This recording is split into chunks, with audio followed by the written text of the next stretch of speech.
13.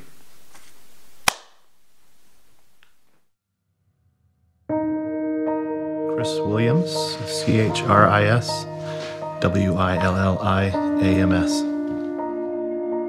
On February 9th, 2007, my family was hit by a drunk teenage driver, and killed in that accident was my wife, Michelle, who was expecting our 5th child, and then my second oldest son, Benjamin, and my only daughter, Anna.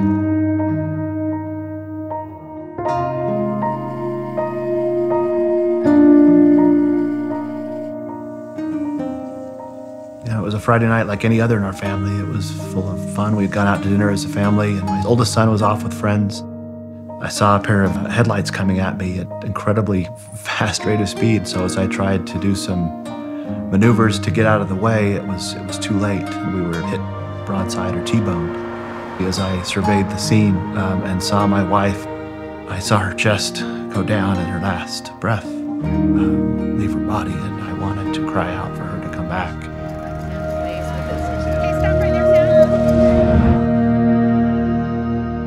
The next sound I heard was of me wailing and grieving the fact that they were gone. It was as near to an out-of-body experience as I could have, listening and realizing that I was the one making that sound. I've never felt so vulnerable in my life. I've never felt so crushed, spiritually, emotionally, and physically.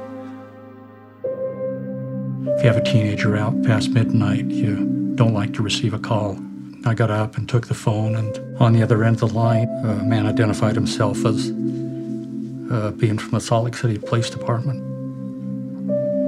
Told us that he had our son Cameron. Told us that Cameron was intoxicated, that he'd been in an accident, but he was okay. And he told us as a result of the accident that 3 people had been killed.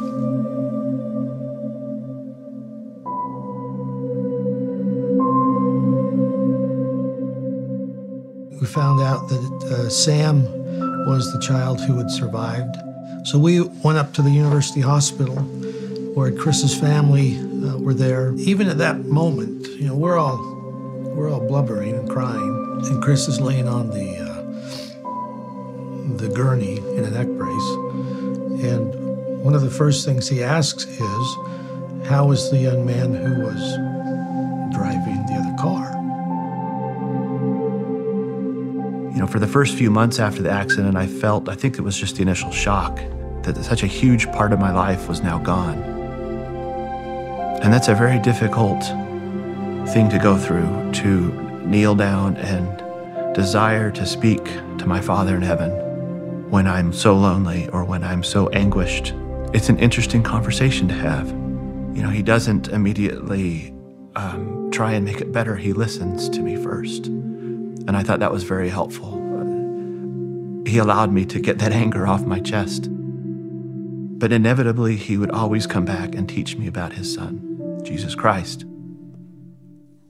When I did feel anger, or there was just a deep sense of loneliness, I didn't direct that at the person that had caused this.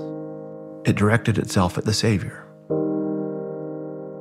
As I looked out the driver's window and saw the overturned car that had hit us and struck us, in my heart I didn't know, and in my mind I didn't understand or comprehend still how it had happened, or who had done it to us, or what the circumstances were. The only thing I remember feeling and sensing is that I needed to let this go. There's Jesus' way to resolve problems, to address situations, to handle sorrow. And then there's some other way. It's something that I think Chris clued into early in life. And so when the moment came for him in that car, sitting there, I believe he had made the decision long ago what he would do if he was ever in that situation. About a year ago, Chris and Cameron met for the first time and talked. The first time that I met him, I was in a room and he walked in and he had a big smile on his face. And I had no smile because I'm facing the man, that I had done this to. He came and he gave me a handshake. He was completely willing to talk about what had happened that night. how he felt about it. Chris was able to say things that Cameron needed to hear. And he didn't mince words. He let him know how he was feeling, what it meant. He wants me to let go of what had happened. He wants me to pick a date and forget what had happened, just move on from what had happened completely. There's no way to explain it. It's an overwhelming feeling of thankfulness, of gratefulness, of strength to see him and to see how he's acted in this situation. After we went to the funeral, one of our neighbors that was at the funeral came up to us and said, "Have you read the article about Chris?" And it was his article about forgiveness. My feeling was that I was just completely overcome with, it was like being washed out, the despair was being washed out from my soul. And knowing that somebody like that could so freely forgive, it was freeing to me to know that he could respond in that fashion. The thought and sentiment I expressed as I sat down with Cameron was simply this, that if through the forgiveness or through anything else he had seen or heard about me doing after the accident, that he should know it was merely the Savior working through me. I had merely put myself in a situation to be a vessel through which the Spirit, through which his example, through which his knowledge, his intelligence, his brilliance could shine. That's really all I had to do, was to not get in the way of that.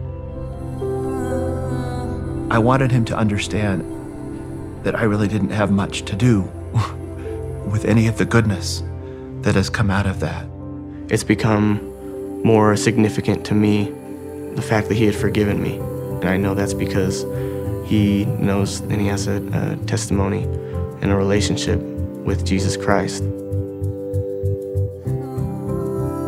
I'm grateful that God allows tragedies and trials to occur in our lives. Not because they're easy or because they're desired, but because they help us love. And that too was a wonderful blessing because I saw my brother.